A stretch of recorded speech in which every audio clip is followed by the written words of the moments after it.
You have to putt. Go ahead. Okay, I got an eagle. Come on, impress us one more time.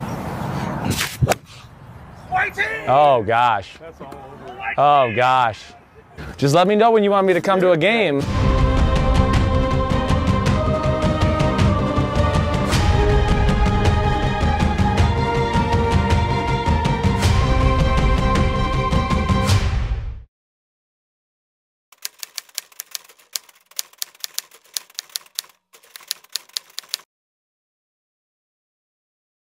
What I'm about to show you is the final thing that made me decide to do this video. I still wasn't feeling that one thing that really would put it over the top, but now we have it.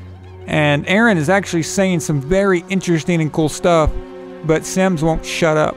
Here we go. All right, first of all, thanks for doing this. Yeah. You're like, I mean, I'm sure you've heard, or at least I hope you've heard, you're my favorite quarterback ever. I think you're the greatest quarterback of all time. I stand by that always. Did you know you were my #1 quarterback still this year? Thank you. Rankings? Thank you. Yep. It was the first year in a while where I just thought about it because of Mahomes, okay? Oh my God, Aaron Rodgers. I just want you to know that you're my favorite quarterback ever. And, oh, did you know that? Did you hear about it? I mean, oh, did you know that, did you hear about my ranking? Are you happy about it? See, yeah, I ranked you #1 over everybody else, and I ranked Tom Brady #9 and Drew Brees #10. Listen to this idiot. He's sitting there, like, talking about it, like, did you see it, Aaron? Did you see it? He's literally saying to you right now that his list was made for a reason, and that reason is you're seeing it right now. It was all to impress Aaron Rodgers. This is pathetic. Where does your athletic prowess come from? Like, how did you become this thrower? Who in your family is this athlete that just made you? I mean, where does it come from in your family, if you don't mind me asking? Well, I don't know if it comes from there.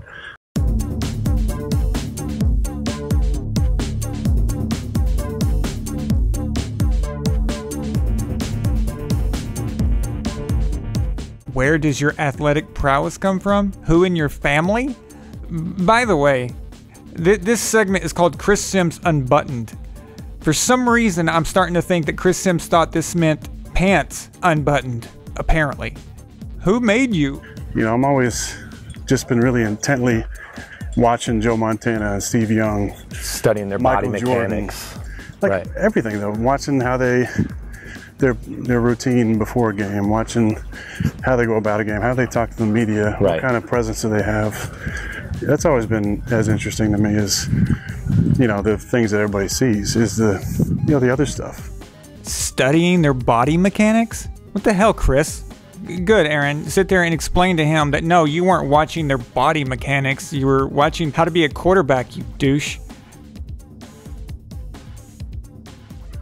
Right. Stuff I think over the years has just added up. Yep. So now I'm like, innately, I just do things that I practice. People are always like, how'd you make this throw or that throw? I'm like, I did in practice. Yeah, a million Worked times. on it, or I dreamt about it. Right. Or I visualized it. Okay, I just want to make a comment about what Aaron said right here. He said, people ask me how I made that throw, and I do it in practice, and I visualize it.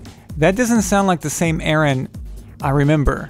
This is a little different, and what I mean by that is before Aaron would kind of give a remark, like a very smug, arrogant remark, like I just do what I do, that's just who I am. But that sounded more like a Tom Brady answer, you know, deflecting the part about, oh, I'm so great, and then just saying, no, we worked on that in practice. Is this a glimpse? Is this of Aaron Rodgers turning over a new leaf? But I'll tell you what, I like it. I like hearing this. And then I got the, opportunity to play behind Brett. And you watch a lot of stuff that I do, the stuff that he did all the time. Right. And I had a first row seat. Yeah. I was front and center, watching him every day in practice. Yeah. Wow. Again, another thing, see? He just gave really big props to Brett, and that sounded very humble. Like, man, I'm lucky I got to sit behind Brett. I got to watch him. That doesn't sound like Aaron. Who is this new Aaron Rodgers? What happened to the other one? I don't know, but if this guy is really, truly changed, he's going to be scary in 2019. I mean, one of the biggest things holding him back was him always wanting to be an individual. him always caring about himself, and that's it. But this is interesting, very interesting. Hey, Brett, you know, what were you thinking on this one? Right, it was just like, I think his whole thing was like, just watch me, you gotta pick something up. Yeah, right. That's And what I then you did. start to emulate a little. Yeah, totally. I know. I started to emulate Brad Johnson a little at one point early in my career, and I was like, damn, he's not an idol of mine or anything like that, but I can see mannerisms in myself. Dad, no, shut the fuck up. Nobody gives a damn, Chris, about whether or not you watched Brad Johnson, okay? So shut up Shut the fuck up. and stop interrupting Aaron Rodgers. Some words of advice. When you've got Aaron Rodgers sitting here talking comfortably, starting to forget that he's even in an interview, and he's just talking and randomly talking and going on, and he's saying interesting stuff, shut up. Shut up. No one cares about what you have to say. Just listen. You get a guy like Aaron Rodgers, someone of his caliber, you shut up. This is the most interesting stuff that I've ever seen Aaron Rodgers say. Ironic that it's by the dumbest ass ever and the worst interviewer. So basically, if this was done by someone professional who would let Aaron talk, this interview would be legendary. Just too bad that Bill Sims' walking and talking spunk got this job instead. You're throwing. Do you have anybody you work with? No. I mean, so you just study yourself and go back to the lab and. Oh my God, you study yourself? Guess what, Aaron? I study you too. I watch film on you all day, but it's not football film. I've got pictures of you at your home. Creep. And you'll study. So Yeah. you'll watch your film. Will you 100%. watch other quarterbacks too, just as far as technique-wise? Or do you more just worry about yourself and Well, the things you I know think- that makes you good? If something jumps out, like during a week, like it is helpful when you get ready for a game when the opponent has played maybe a Pat Mahomes, Yeah, right. or has played Tom, or has played Ben. You have to putt. Go ahead. Okay. I got an eagle. Come on, impress us one more time. Come on and press us one more time. Wow. Oh, gosh. Oh, gosh. Oh gosh, oh gosh. Ladies and gentlemen, I think you literally just heard Chris Sims Aaron jizz Rodgers, Eagle. live on camera. Okay. With me, with him. Good luck charm. It's all me. Comes back to me. Just let me know when you want me to come to a game. And I can come to a game with, that sounds like some crazy stalker. Man, that's creepy. I know you like scotch. I know I can beat you in beer chugging. I figured that out. I think so. I think I can do it. Oh, he's talking about scotch and beer chugging. I think he wants to get Aaron drunk.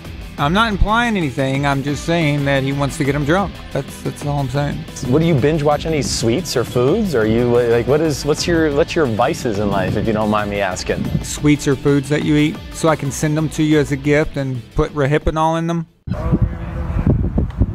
Quarterback I've ever seen, forever and ever. That's the song. That's the song. That's all. It's just a little hum. That's all. Quarterback I've ever seen, forever and ever. Yes, ladies and gentlemen, that was Chris Sims just singing Aaron Rodgers Is So Wonderful song to his face. You just witnessed that. That would have been cringe right there for even a fan to do that. That would have been awkward. But that just happened by a guy who works for NBC Sports. That's right. That just happened. Just got to be with Aaron Rodgers. Is that unbelievable? I just got to be with Aaron Rodgers. Wow, dude, you make it sound really weird when you say that. You're very, very creepy. He's so happy with himself right now. Wow. Couldn't have been better. Eagle, birdie, good luck charm. That's all I got to say. How many times is he going to mention that he's a good luck charm for Aaron Rodgers? Does he want to be his good luck jockstrap too? I bet you he does. Well, there you have it, folks. Now you know why he is a butthurt Brady hater, BDS. But when it comes to Aaron Rodgers, I bet you he'd like to literally be butthurt. That's it for this particular two-parter about our celebrity butthurter, Chris Sims. I've never seen a professional act like a 14-year-old girl meeting her favorite boy band. But there it is. My issues with Sims isn't over. The things he said about Drew Brees and Tom Brady cannot go unchallenged in a serious manner.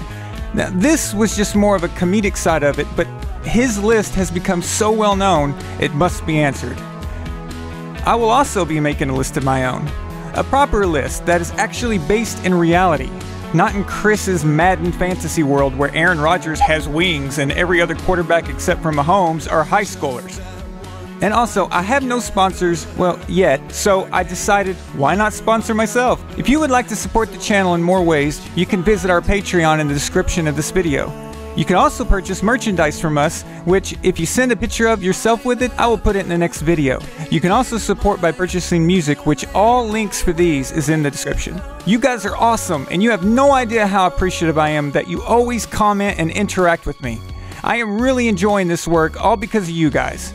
Thank you so much. Just that one time together, I never gave you my number.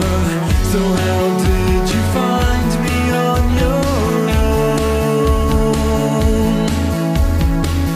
That night was only touch and go.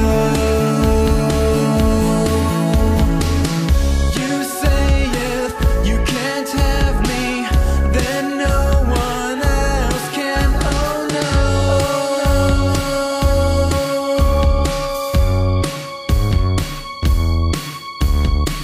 And most people would freak out, but I stalked you too, so let's get out. I watched you dressing in your house. Facing a 10-0 deficit, Tampa Bay bench starting signal caller Brad Johnson in favor of Chris Sims. Against Seattle's stingy defense, the second-year quarterback out of Texas was unable to deliver and fumbled inside the red zone, forcing the Buccaneers to settle for a Martin Gramatica field goal late in the second quarter. After another Gramatica field goal, Tampa Bay pulled to within 4 late in the fourth quarter, but a Marcus Trufant interception seemingly ended their comeback hopes. This time, however, Seattle was ready, and Michael Boulware's interception That was clinched. outstanding on so many levels. Look at that torque. Look at that torque.